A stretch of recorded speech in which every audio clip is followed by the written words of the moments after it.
Aşgabatyň orta mekdeplerinde we mekdebe çenli çağalar idaralarynda dürli zerurluklar üçin pul ýygnalyp başlandy. Ýetäze çykdyjylar mekdebi awatlamak, uçurum çağalary surata düşürmek we prezidentiň täze portretlerini satyn almak ýaly zatlary öz içine alýar. Bu arada Zatlyk radiosynyň habarçylary Aşgabatdan habar berýärler. Aşgabatdaky her bir orta mektep okuwçysy ýa-da çağalar bagynda terbiýelenýän çağa pul tapşyrmaly edildi. Soralan puluň muktary okuw jaýyna görä biraz tapawutlanýar. Käbir mekteplerde 150 manat ýygnalýar, beýlekilerde töleglerin muktary 100 manatdan başlanýar we goşmaça çykdyjylar ýüze çykan halatynda ýene-de puluň ýygnaljagy aýdylýar. Hususan da paýtagtyň 56-njy mektebinde her bir okuwçydan 150 manat toplanýar. Okuwçylaryň enatalaryna aýdylýar, bu pul mektebi awatlamak üçin ýygnalýar. Ähli sınıf okuwçylaryndan pul toplamak hökman edilýär. 15-nji mektepde okuwçylardan 100 manat alınýar. Bu mektepde çağalardan soralan pula öňkü prezidentiň suratyny, täze döwlet başçysynyň portretleri bilen çalışmak we mektebi awatlamak planlaşdyrylýar.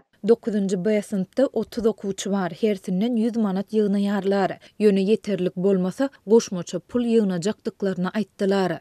Diýip mektebiň okuwçylarynyň biriniň ejesi azatlyga gurrun berdi. Pul ýygnamak işi klasy ýolbaşçylyk edýän mugallimyň borjy hataplanýar. Azatlygyň habarçysynyň sözlerine görä, sınıfda 30 okuwçy bar bolsa, klas ýolbaşçysy olaryň her birinden 150 manat ýygnap belli bir muktary mektep müdirine tapşyrmaly. Ýygnap bilmese, ol mugallim öz aýlygyndan goşmaly. Sınıf muallimi zerur muktarda pul ýygnap bilmese, ýetmeýän puly öz gazanan girdijisinden goşmaga borçly. Ýogsa mektep müdiri muallimi sınıf ýolbaşçylygyndan mahrum edip, ýarym stavka işe geçirip bilýär. Diýip paýtagtyň mektepleriniň birinde işleýän mugallima adynyň eferde tutulmazlygy şerti bilen azatlyga gurrun berdi. Onuň sözlerine görä, sınıf mugallimiň aýlygy 2000 manat töwerek bolsa, doly bolmadyk stavkada işleýän mugallimiň aýlygy 860 manatdan geçmeýär. Şonuň üçin sınıf muallimleri müdiriň göwnünden turmak we wezipäni saklamak üçin zerur puly her ýol bilen ýygnaýarlar. Diýip Aşgabatly mugallim aýdýar.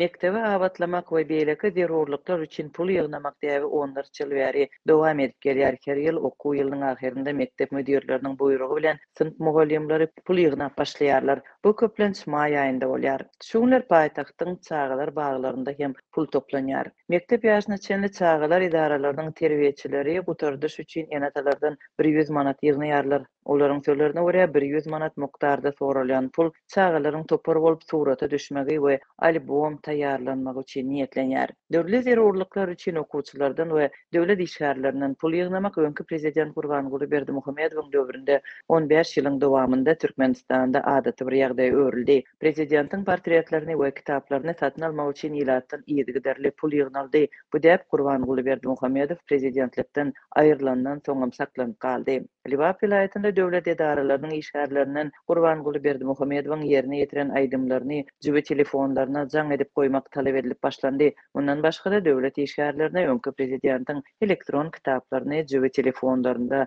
saklamak tapşyryldy. Täze prezident Serdar Berdimuhamedowyň wezipesine girişmegi bilen onuň şahsiýet kulty hem tutuş ýurtda döredilip başlandy. Döwlet edaralarynda onuň portretleri asylýar. Azatlyk radiosynyň habarçylary taksi sürüjüleriniň hem öz awtologlarynda Serdar Berdimuhamedowyň portretlerini ýerleşdirmegi baradaky talaplaryň giňden edilýänligi barada habar berýärler.